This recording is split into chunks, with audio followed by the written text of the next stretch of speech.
Subscribe करें हमारे channel My 2 AM horror stories को मजीद डरा देने वाली हॉरर स्टोरीज के लिए। बेल आइकन को प्रेस करना मत भूलें। दोस्तों, आज की जो कहानी है वो बहुत ही इंटरेस्टिंग है, इसलिए मेरी रिक्वेस्ट है सुनने वाले सभी लोगों से कि कहानी को कंप्लीट सुनें। हैंड्स फ्री लगाएं, लाइट्स ऑफ करें और इस हॉरर स्टोरी को एंजॉय करें। स्टोरी अच्छी लगे तो वीडियो को एक लाइक जरूर दें और अपने दोस्तों के साथ भी शेयर करें। अगर आप लोग इसी तरीके से वीडियो को लाइक करते रहेंगे, शेयर करते रहेंगे अपने दोस्तों के साथ और मेरे चैनल को भी सब्सक्राइब करेंगे तो यकीन करें आपका इतना प्यार मुझे बहुत मोटिवेट करेगा और मैं इसी तरीके से मजीद डरावनी और आपकी पसंद की स्टोरीज आपके लिए लाती रहूंगी। तो सभी देखने वालों से रिक्वेस्ट है कि वीडियो को लाइक, शेयर और सब्सक्राइब जरूर करें। आज का जो वाकया है वो मुझे मुदस्सर ने कराची से भेजा है, तो चलिए मुदस्सर की ही ज़बानी सुनते हैं। मेरा ताल्लुक कराची से है और यह आज से 6 साल पुराना वाकया है। मैं और मेरे कुछ दोस्त हमने प्रोग्राम बनाया कि हम घूमने के लिए मरी जाएंगे। हम सब बहुत एक्साइटेड थे क्योंकि दोस्तों के साथ मिलकर यह हमारा पहला ट्रिप था। हम लोगों ने यहाँ से बाकायदा ट्रेन के जरिए जाने का प्रोग्राम बनाया। बहरहाल हम यहाँ से ट्रेन से इस्लामाबाद पहुंचे और वहाँ से मरी तक के लिए हमने गाड़ी करवा ली। गाड़ी में हम बैठे और सफर स्टार्ट हो गया। बहरहाल जब हम मरी पहुंचे तो रात का वक्त हो चुका था, क्योंकि छुट्टियां थी, सर्दियां भी थी, सीजन ऑन था, इसलिए वहां पर काफी रश था। रश की वजह से वहां सारे होटल्स में तकरीबन रूम बुक थे। हम लोग बहुत ज्यादा थके हुए भी थे, सामान भी बहुत ज्यादा था और रात भी हो चुकी थी। हमने काफी होटलों में सर्च कर लिया लेकिन कहीं पर भी कोई कमरा खाली नहीं था। हम लोग काफी परेशान थे। खैर बहुत ढूंढने के बाद हमें एक एजेंट मिला। हमने उससे कहा तो उसने कहा ठीक है, मैं पता करता हूँ, कहीं पे कोई कमरा खाली है तो आप लोगों को एक कमरा दिलवा देता हूँ। क्योंकि वो वहाँ का मकामी बंदा था, इसने जोड़ तोड़ लगा के उसने कहीं ना कहीं से एक कमरा हमारे लिए अरेंज कर ही लिया। उसे ग्रीन सिग्नल मिला तो उसने हम सब दोस्तों को कहा चले आए, एक होटल में बहुत ही मुश्किल से एक कमरा खाली मिला है, आप लोगों को मैं वही दिलवा देता हूँ। हम लोग खुश हो गए और उसके पीछे चल दिए। होटल में पहुंचे तो पता चला कि वो एक छोटा सा एक ही कमरा है। हमने उससे कहा कि हम लोग 8 दोस्त हैं, हमें कम से कम 2 कमरे चाहिए होंगे, लेकिन उसने कहा सॉरी सर, एक ही रूम खाली है, आप लोगों को एक ही रूम में एडजस्ट करना पड़ेगा।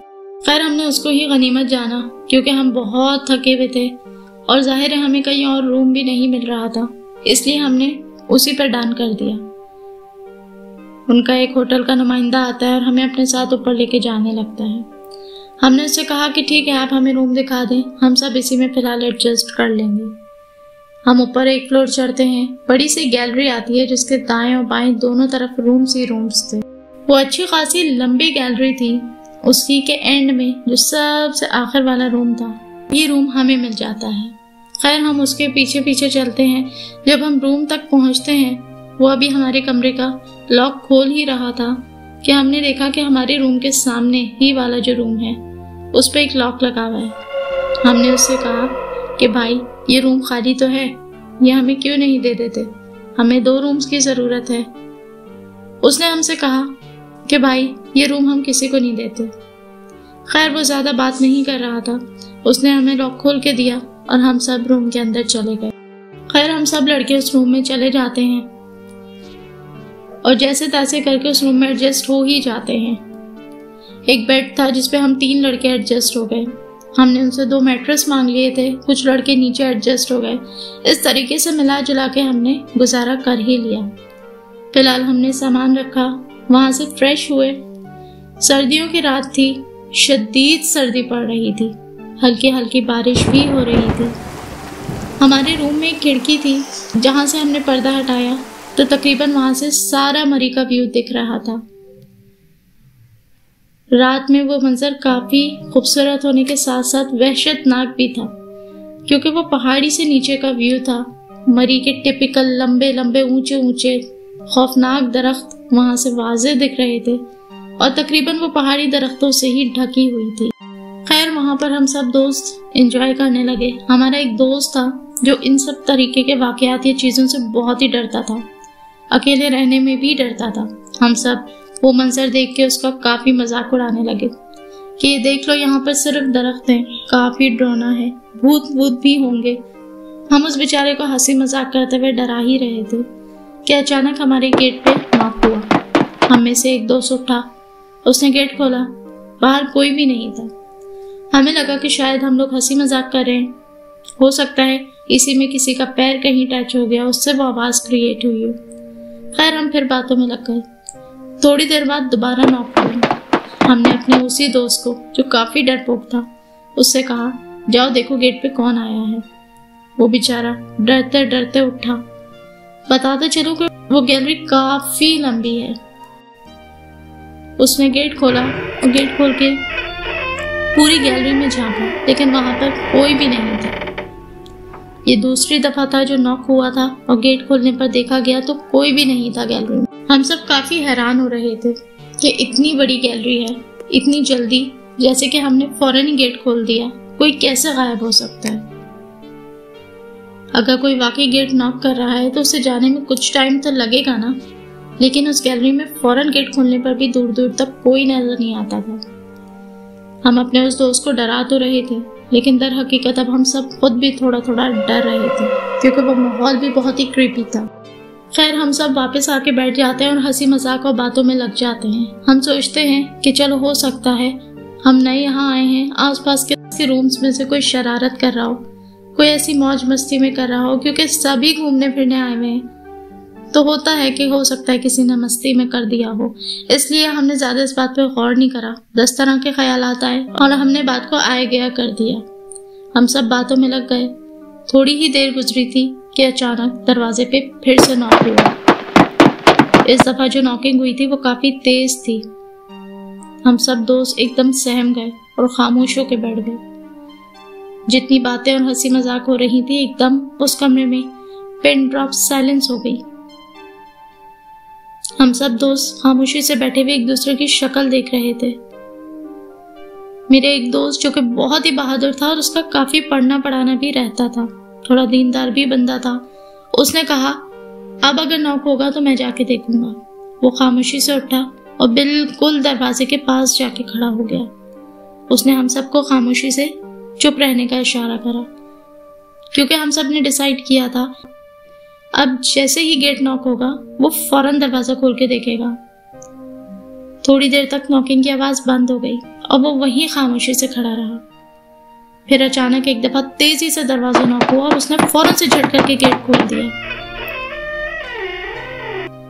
हम सब ये देख के बेहद हैरान रह गए कि गेट के बाहर तो कोई था ही नहीं।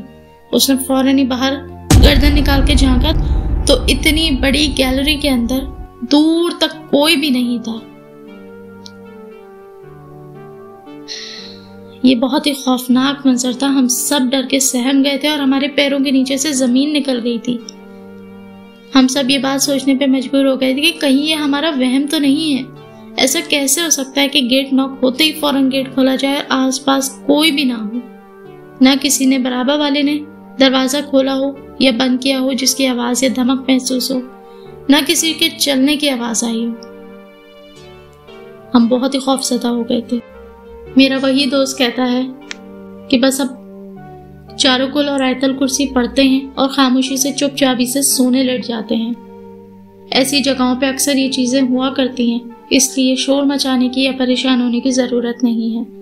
हम सब दोस्त आयतल कुर्सी पढ़ते हैं, अपने ऊपर और उस कमरे के ऊपर फूंकते हैं और जैसे तैसे एडजस्ट करके घुस के सो जाते हैं।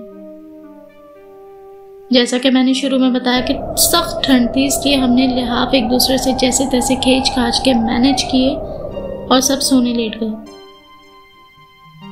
थोड़ी देर बाद हमें अपने सामने वाले कमरे के बाहर से किसी बच्चे के खेलने की आवाजें आने लगी। कभी वो हंस रहा था, कभी रो रहा था, लेकिन उसके खेलने की आवाजें हमें महसूस हो रही थी। ये वही रूम था जिसके बाहर लॉक लगा हुआ था, जिसके बारे में होटल वाले ने कहा था कि ये रूम हम किसी को नहीं देते। थोड़ी देर बाद मेरा एक दोस्त जोर से कहता है कि यार आप सबको भी ये आवाजें आ रही हैं। क्योंकि हम सभी को वो आवाज़ें आ रही थी, लेकिन सब सोने लेट चुके थे, इसलिए हर किसी को लग रहा था कि सिर्फ वही जाग रहा है और बाकी बराबर वाला बंदा सो चुका है। वो आवाज़ें काफ़ी तेज़ होती जा रही थी। हम सभी उसे इग्नोर करने की कोशिश कर रहे थे, लेकिन अब वो बहुत ज़्यादा लाउड हो गई थी। इसी दौरान हम में वो दोस्त जो सबसे ज़्यादा डरता था, उसने तेज़ी आयतल कुर्सी पढ़ना शुरू कर दी। वो काफ़ी लाउड होकर आयतल कुर्सी पढ़ रहा था। थोड़ी देर गुजरी और वो आवाज़ें आना बंद हो गईं। लेकिन कुछ ही लम्हों बाद वो खेलने की आवाज़ें दोबारा आना शुरू हो जाती हैं। मेरा वो दोस्त उठता है जो बहुत ही बहादुर था और हिम्मत करके थोड़ा सा दरवाज़ा खोल के गैलरी में झांकता है।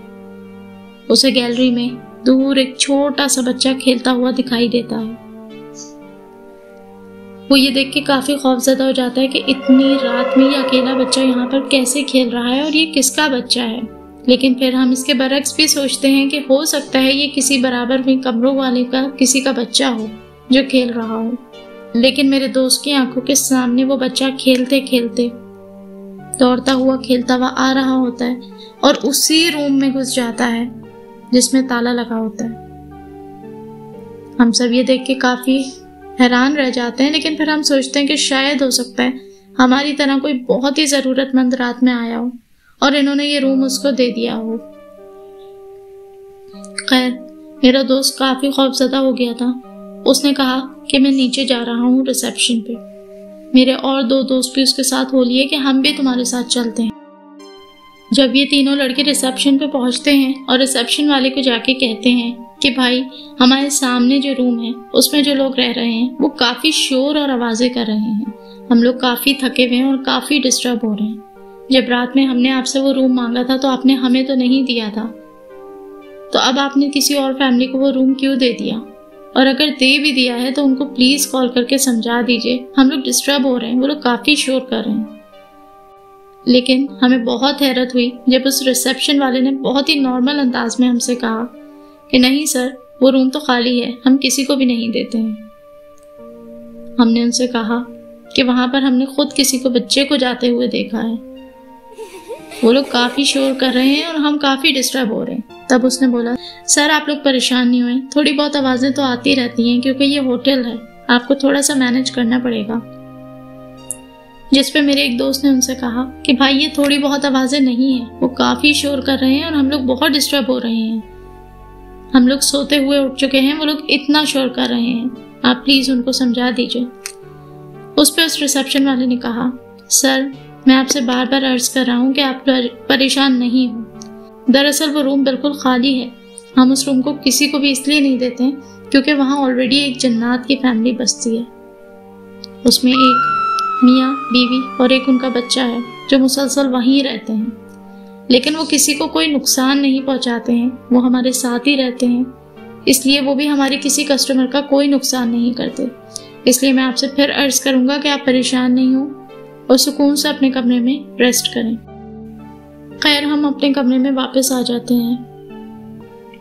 लेकिन आज तक जिंदगी में जितने भी सफ़र करे उसमें सबसे भारी कदम उठाना वो वक्त था जब मैं उस गैलरी से उस कमरे को क्रॉस करता हुआ अपने कमरे में वापस आ रहा था, ये जानते हुए कि यहाँ जन्नात रहते हैं। ये बहुत ही मुश्किल वक्त था, हम काफ़ी खौफजदा हो चुके थे, लेकिन क्या ना करते, उस वक्त कर भी क्या सकते थे। ये रात का बहुत ही खौफनाक पहर था। कहीं पर किसी होटल में कोई कमरा खाली नहीं था। कड़ाके की सर्दी थी, बाहर बारिश भी बहुत तेज हो रही थी। ऐसे में हम कुछ भी नहीं कर सकते थे। लिहाजा हम अपने रूम में गए और वहीं हमने उस रात को गुजारा। नींद तो किसी को भी नहीं आ रही थी। जब तक फजर की अजानें नहीं हुई, वो आवाज़ें आना बंद नहीं हुई। हम सभी जाग रहे थे, लेकिन जैसे तैसे बहुत ही मुश्किलों से हमने डरते डरते वो रात वहाँ गुजारी। सुबह होते ही हमने उस होटल से चेकआउट किया और एक दूसरे होटल में जाके रूम ले लिया। वो होटल उससे भी खस्ता हाल था, लेकिन बहरहाल यहाँ ऐसा कोई मसला नहीं था। दोस्तों, मैं आज भी अपनी ये कहानी किसी को भी बताता हूँ तो मेरे रोंगटे खड़े हो जाते हैं और उस होटल को हम कभी भी नहीं भूल सकते। वो रात बहुत मुश्किल थी, लेकिन आज के बाद हमने ये फैसला कर लिया है कि पहले से बुकिंग कराने के बाद ही हम किसी होटल वगैरह में स्टे किया करेंगे, इस तरीके से अचानक मजबूरी का फ़ायदा उठा के ये लोग होटल तो दे देते हैं, लेकिन अगले बंदे के लिए ज़िंदगी भर का सबक हो जाता है। उम्मीद है दोस्तों आपको आज की स्टोरी अच्छी लगी होगी। अगर ये स्टोरी अच्छी लगी है तो वीडियो को लाइक लाजमी करें और ज़्यादा से ज़्यादा अपने दोस्तों के साथ शेयर करें। इंशाल्लाह एक नई ज़बरदस्त स्टोरी आपके साथ जल्द लेकर आऊँगी। टिल देन, अल्लाह हाफिज़।